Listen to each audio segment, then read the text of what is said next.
तो भाई लोग, नारुतो के अंदर कुछ ऐसी बैटल्स थी कि जो कि हम देखना चाहते थे बट कभी हुए नहीं।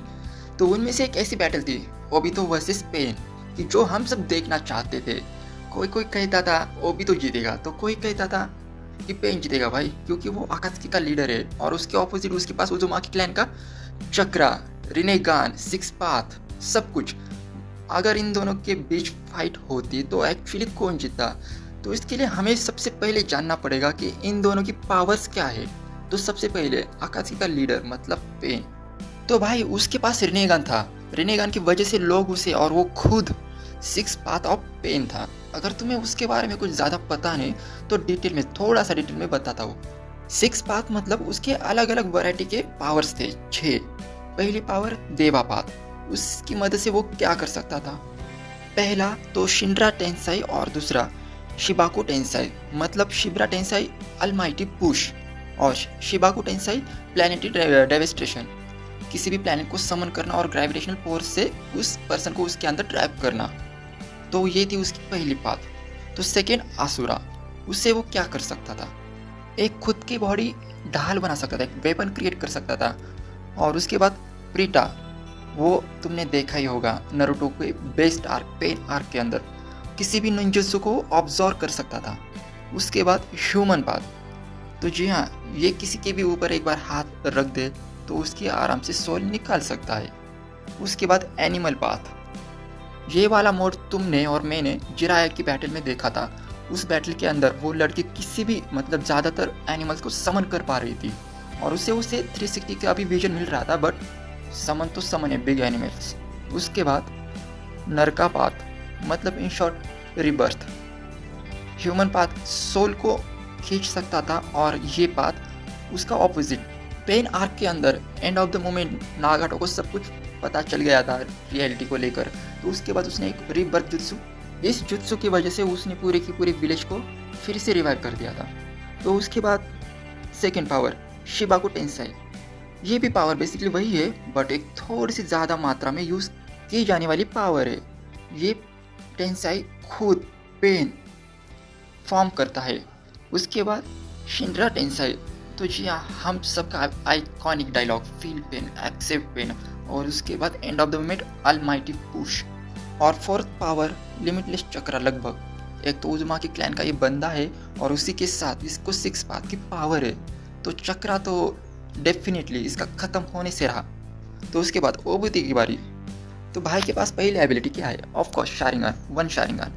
वो क्या कर सकता है तुम्हें ही पता है, मोमेंट कैप्चर करना, अटैक के लिए मदद मिलना। उसके बाद मांगे क्यों शारिंगन, इन शॉर्ट कामुई, एक भी चीज़ को अलग अलग डायमेंशन में भेजना और उसके साथ ही कोई भी अगर इसके ऊपर अटैक करे तो उस पार्ट को एक अलग डायमेंशन में भेजकर कामुई यूज़ करना, सिंपल।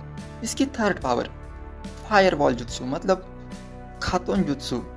ये फायर बॉल एक लगभग, मतलब इतनी ज़्यादा फायर रिलीज करता है कि सामने वाला बच पाना मुश्किल है। क्योंकि तुम्हें अगर थोड़ा सा भी अंदाज़ा है या फिर तुम्हें याद है थोड़ा सा भी, माद्रा की जब फर्स्ट टाइम एंट्री हुई थी तो उसने ये जुत्सु परफॉर्म किया था।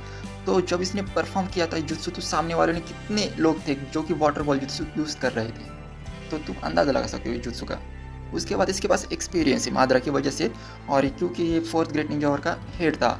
और तुम्हारी इन्फॉर्मेशन के लिए बता रहा हूँ कि ओबितो में पेन आर्क तक का, वहाँ तक इसकी जितनी भी पावर्स थी वो सब कुछ दिखा रहा हूँ। फोर्थ ग्रेट निंजा वॉर की नहीं, क्योंकि उसके पास तब तक रिनेगान था और रिनेगान इसका खुद का नहीं था। मानता हूँ मैं, पेन का भी खुद का नहीं है, बट जो है सो है। अब देखो, इसके साथ इन दोनों की भी वीकनेसेस कुछ ना कुछ है, जैसा कि इताची कहता है। पेन की वीकनेस क्या है? खुद वो नागाटो, मतलब पेन के 6 टाइप्स है। अगर तुम पेन के 6 टाइप्स के साथ बैटल कर रहे हो तो तुम्हारे हारने के चांसेस लगभग ज़्यादा से ज़्यादा ही है। और उसके ऑपोजिट तुम अगर खुद जाके नागाटो को मार सकते हो, अगर उसका हाइड आउट ढूंढ पाए तो तुम्हारे लिए बैटल करना ईजी हो जाएगा, क्योंकि वहाँ पर उसके 6 वैराइटीज़ की पाथ नहीं है। बट वो जुत्सु परफॉर्म कर सकता है वो सारे के सारे, बट वीकनेस है तो है। उसके बाद उसकी सेकेंड वीकनेस, जब भी वो अलमाइटी पुश या फिर प्लैनेट डेवेस्टेशन, ये दोनों में से कोई भी एक जुत्सु करता है तो उसके बाद उसे थोड़ा सा टाइम लगता है खुद की बॉडी को रिकवर करने के लिए। तुमने भी देखा है, जब फर्स्ट टाइम नारुतो के अंदर उसने प्लैनेट डेवेस्टेशन किया था तो उसके मुंह से थोड़ा सा खून आ रहा था और वो उससे थोड़ा सा टाइम चाहिए था खुद को हील या फिर रिकवर करने के लिए। उसकी ऑपोजिट ओबितो की देखने चाहोगे कि ज़्यादा कुछ ऐसी वीकनेस तो नहीं है, बस उसकी सबसे बड़ी वीकनेस उसकी फिजिकल बॉडी, क्योंकि वो फिजिकली उतना कुछ ज़्यादा स्ट्रांग नहीं है। अगर तुम्हें थोड़ा सा भी अंदाजा है तो वो एक आधी साइड से अपाहिज तरीके से एक हैंडीकैप। तो देखो तुम्हें मैंने तुम्हें उन दोनों की पावर्स भी बता दी और वीकनेस भी बता दी। अब हम क्रिएट करते हैं सिनेरियो कि अगर ये होता तो क्या होता। तो पहली बात, ओबिटो को पेन की वीकनेस पता थी कि पेन एक्चुअली अलग है और नागाटो अलग है। अगर तुम्हें उसे हराना है तो उसके सिक्स पाथ के साथ भिड़ते मत बैठो, सीधा नागाटो को ढूंढो और ख़त्म कर दो। ओबिटो को ये बात परफेक्टली पता थी तो वो वही करेगा। बट उसके लिए पेन अंदर आने वाला है, तो उसमें क्या होगा? पहली बात, ओबिटो को सिंपली थोड़ा सा टाइम लेना पड़ेगा और उसके सारे के सारे सिक्स पाथ को डिस्ट्रॉय थोड़ा थोड़ा करके नागाटो को हाइड आउट ढूंढना पड़ेगा। उसके ऑपोजिट उसके पास दूसरा कोई रीज़न नहीं है कि बैटल को ज़्यादा देर रख सके, और इतनी भी ज़्यादा देर नहीं रखना चाहिए जितना जिराया ने रखा था। और तुम देखने चाहोगे तो पेन का अलमाइटी पुश जुत्सु जो है वो ज़्यादातर ओबिटो के ऊपर काम नहीं करेगा, क्योंकि वो खुद को कामोई की वजह से छुपा सकता है।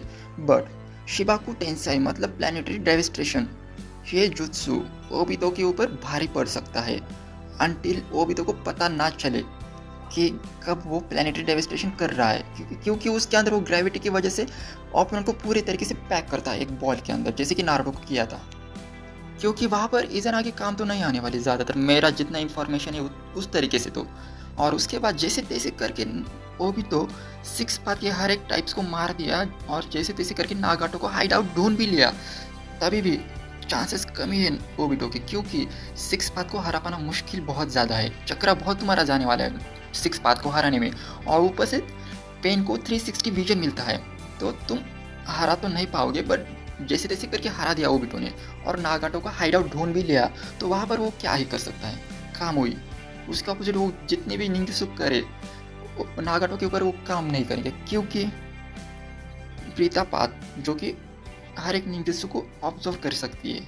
तो ट्रू बी ऑनेस्ट, अगर इन दोनों के बीच एक फेयर फाइट हो जाए तो चांसेस कम है ओबिटो की जीतने के, क्योंकि अगर तुमने सोचा है ओबिटो जीत जाएगा तो डेफिनेटली वो ओबिटो रिनेगान या फिर 10 टेल वाला ओबिटो होगा। क्योंकि अगर तुम देखोगे कि एक फाइट थी कोनन और ओबिटो के बीच, और उस फाइट का रिजल्ट तुम्हें पता है, बट वो जिस तरीके से फाइट हुई थी तो हर कोई कह सकता है ओबिटो को सिर्फ और सिर्फ इज़ानागी ने बचा लिया। मैं फ़ैन हूँ दोनों का भी, तुम्हारी मर्ज़ी, तुम्हें जो लगता है वो कमेंट सेक्शन में बोल सकते हो।